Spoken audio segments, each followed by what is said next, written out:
Santé Scale 41, on est porteur de plusieurs dispositifs. On est porteur du dispositif d'appui à la coordination, le DAC 41. On est également porteur de la coordination départementale de l'éducation thérapeutique du patient ainsi que de programmes d'éducation thérapeutique du patient. On est porteur de la coordination départementale sport santé et d'une maison sport santé départementale. Après, on a aussi des projets annexes, des actions de prévention du type dépistage de la rétinopathie diabétique sur le département.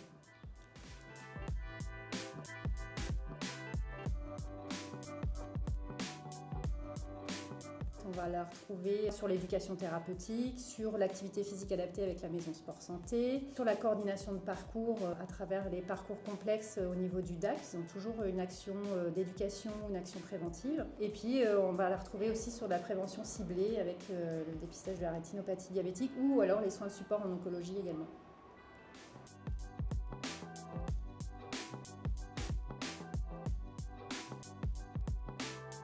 Ce que je constate, c'est que plus on est nombreux autour d'un projet, si ce projet est co-construit au niveau d'un secteur ou au niveau du département, ça porte toujours plus ses fruits. Le fait que tous les acteurs soient rassemblés et qu'on porte ensemble un même projet. Ça, c'est sur cette démarche de co-construction qui est importante. Et en tout cas, à notre niveau, ça fonctionne très bien.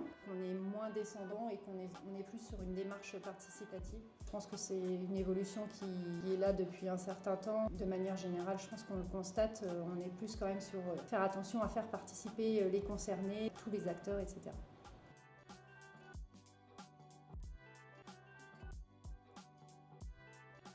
De manière générale, sur la prévention, la promotion de la santé, on a ce ressenti on arrive moins à mobiliser le grand public.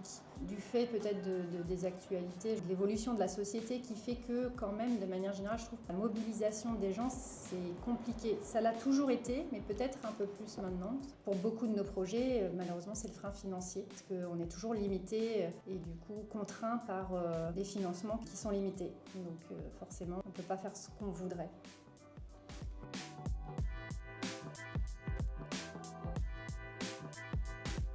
Le défi, c'est d'y mettre plus de moyens, que ce soit de moyens humains ou de moyens financiers, pour qu'on arrive à répondre à ces défis de santé publique qui nous attendent. Et malheureusement, il y en a toujours beaucoup, donc il faut y mettre les moyens derrière.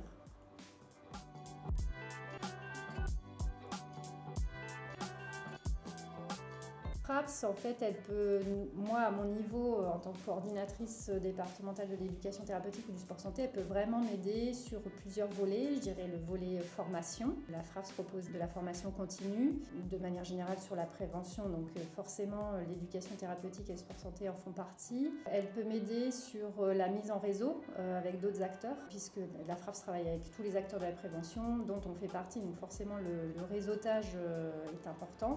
Et puis après, c'est aussi sur la communication et la diffusion des informations.